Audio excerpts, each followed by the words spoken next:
There's a silence that doesn't feel peaceful. It's not the soft hush of a quiet morning or the calming breath before sleep. It's the silence you hear in your chest after another day pretending you're okay. The silence after the scroll, after the laugh, after the call ends, and it's just you again. The quiet that echoes, not with answers, but with questions you've buried so deep you forgot they had voices. You know the one. It's that strange emptiness that follows you even when life looks fine on the outside. That ache you can't explain.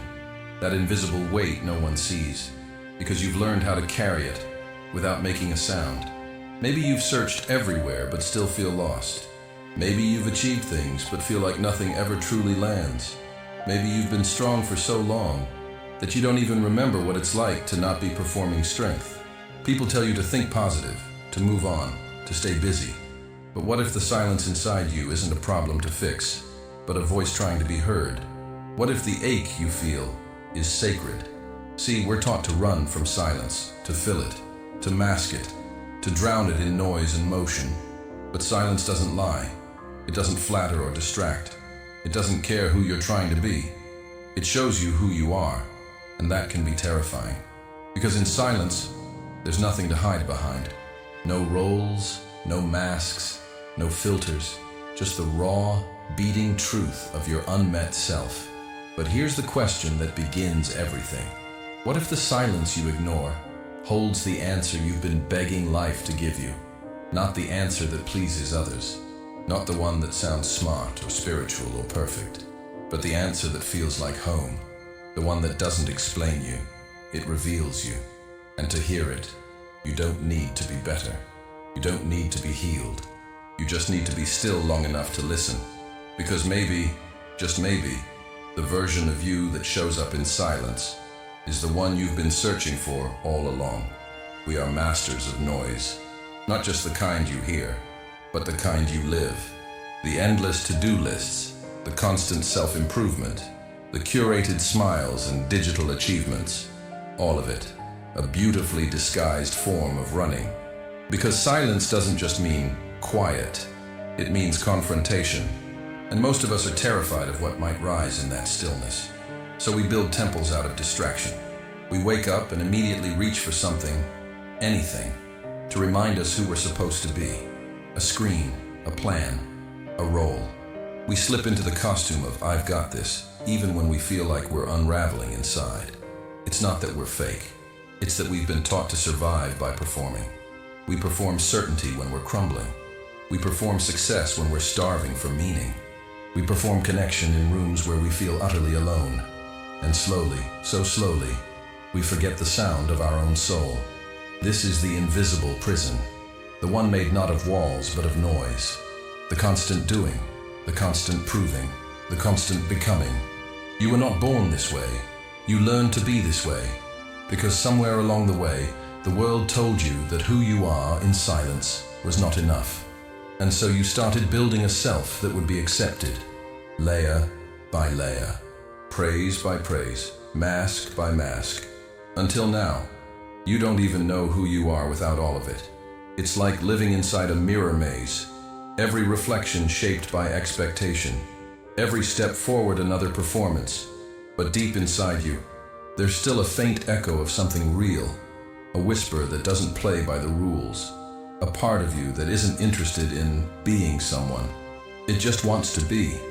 And the more you chase answers out there, in books, in validation, in people who can't even see you, the more lost you feel. Because the silence you avoid is the only place your real voice still lives. It's not empty. It's not blank. It's honest. It's where your grief breathes without judgment, where your anger stops having to explain itself, where your longing stops apologizing for existing. And yet, most people will do anything not to go there. Because if you slow down long enough to hear that voice, you'll have to face the truth you've buried beneath the noise. That you're tired of pretending, that you don't want to keep performing, that success isn't filling you, that connection feels rare, even surrounded by people, that you miss yourself, the one who used to dream, to wonder, to feel deeply without shame. But listen, There's no freedom in being what others want if it means abandoning yourself.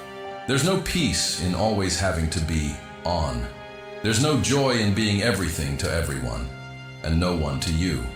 The world rewards the mask, but your soul longs for the unmasked moment, that rare second when you're not trying, not pleasing, not fixing, just being. And in that moment, the silence becomes something else. Not a threat, not a void, but a mirror. A mirror that doesn't care about your image, only your essence. It won't flatter you, but it will free you. Because it shows you who you are when no one is watching. And maybe, just maybe, that version of you is more real, more whole, more sacred than anything you've tried to become. So what if you stopped running? What if you let go of the script? What if you entered the silence not as punishment, but as invitation? You don't need to understand it all. You don't need to fix what's broken. You just need to be still enough to feel what's been waiting beneath the noise all along. You. Not the version you built, not the version you sold, but the version that breathes in silence. And that is where the healing begins. Drop into the comments like you're stepping into silence for the first time. No need to impress. No need to filter. Just answer this. What truth have you been carrying in silence that no one ever asked you to share? Write it like you're finally being heard. Pain doesn't always arrive with noise. Sometimes it shows up like a whisper. A slow heaviness in the chest. A moment in the middle of a smile when your heart doesn't join in. A quiet pull when you're surrounded by people, but still feel like you're miles away. And often, we don't call it pain. We call it, I'm just tired. I'm fine. I just need to stay busy. But underneath those phrases lies a quiet ache that has been asking to be seen for years. This is the kind of pain that doesn't scream, because it never learned how. It hides behind achievements, behind taking care of others, behind the mask of, I'm strong. But strength without softness becomes armor. And eventually, even that becomes too heavy to carry. What no one tells you is this: pain doesn't come to punish, it comes to reveal. And if you listen closely, not with your ears, but with your attention, you'll hear what it's been trying to say. That your sadness isn't weakness, it's unspoken love with nowhere to go. That your anger isn't wrong, it's truth that wasn't allowed a voice. That your emptiness isn't failure, it's the space left behind by a self you've outgrown. We've been taught to escape pain, to fix it, avoid it, rise above it. But what if the real path is to descend into it, to sit with it the way you'd sit with a friend? Not to judge, not to rush, just to be there, completely, tenderly, without trying to make it disappear. In Buddhist thought, suffering, dukkha, isn't something to eliminate. It's something to understand, to bow to meet with open eyes. Because when you stop resisting your pain, it transforms, it softens, it opens a door. Think about it. Have you ever cried not out of sadness, but because for once you let yourself feel? Have you ever broken open and realized there was something sacred in the breaking? That's not weakness, that's awakening. We spend so much of our lives trying not to break, trying to stay composed, in control, in character. But the cracks are where the light comes in. Not just some poetic metaphor, reality. Because the version of you that survives everything without feeling anything isn't alive. But the version of you that aches, that longs, that feels lost sometimes, that one is still human, still here, still capable of becoming. There is power in naming your pain without shame, in saying, yes, I'm hurting, yes, I'm scared, and yes, I'm still here. Because when you can sit with your sorrow, without turning it into a project, a story, or a reason to run, you begin to hear what it's been shaping in silence. Resilience that isn't hard, but honest. Compassion that doesn't need to be earned. A kind of inner knowing that no book can teach and no one can give you. Only pain, fully felt, can awaken that. And maybe that's why you're here.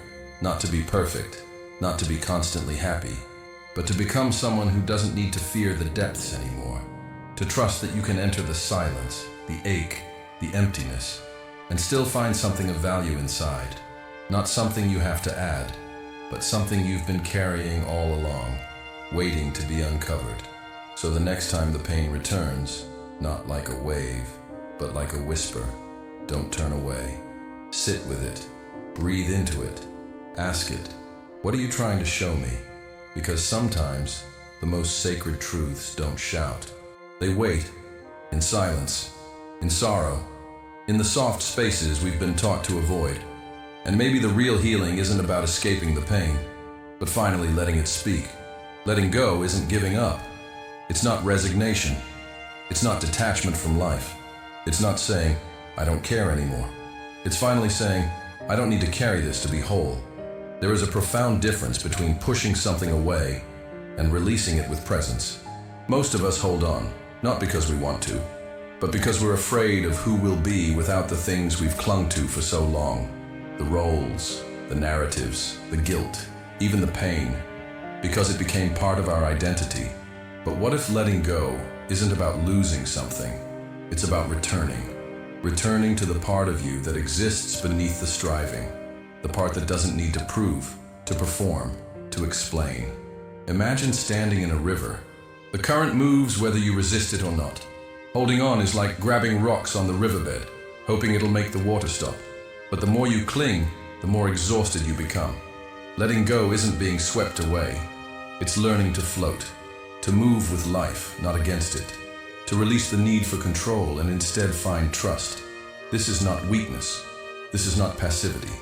This is freedom, and it starts in silence. When you sit quietly, truly quietly, you begin to see all the things you're still holding, stories about who you should be, regrets dressed as responsibilities, the pressure to be okay, and slowly, you begin to loosen your grip. You realize you don't need to have it all figured out. You don't need to force healing. You don't need to carry everyone else's expectations. You start to walk a little lighter, breathe a little deeper, live a little softer. Buddhist wisdom doesn't ask you to be indifferent. It invites you to be intimate with impermanence, to realize that nothing lasts, and in that truth, everything becomes more precious. When you let go, you don't become numb, you become aware. You begin to see life not as something to conquer, but as something to dance with. Letting go of an old identity doesn't mean you disappear. It means you create space for what's real, for what's here, for what's you. The paradox is this: the more you try to be what others want, the more you disappear. But the moment you release the act, you emerge. You've spent so much time editing yourself for others, shrinking your truth so it doesn't make them uncomfortable, translating your feelings into palatable silence. But now you get to ask, who am I without all that effort?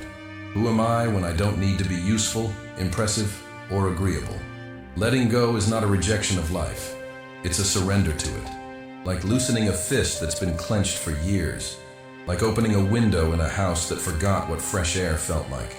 And in that surrender, you start to hear things again. The sound of your breath, the pull of your intuition, the quiet yes inside your chest that says, this is me. It's not a lightning strike. It's a slow unlayering, a kind of soft revolution where you don't burn everything down. You just stop feeding what no longer nourishes you. You stop trying to be good in ways that cost your peace. You stop chasing closure in places that only reopen the wound. You stop begging for love where there is only silence. And instead, you choose yourself, not in a loud, dramatic way, but in a deep, holy, quiet way. You begin to live with less armor, less pretending, less urgency to fix what was never broken. And you learn to trust, not that life will always be easy, but that you will always return to yourself. Because freedom doesn't come from controlling everything. It comes from realizing you never needed to. And maybe the most radical thing you can do is stop holding on so tightly. Not because you've lost hope, but because you're finally starting to believe in life again. The kind of life that doesn't need a script.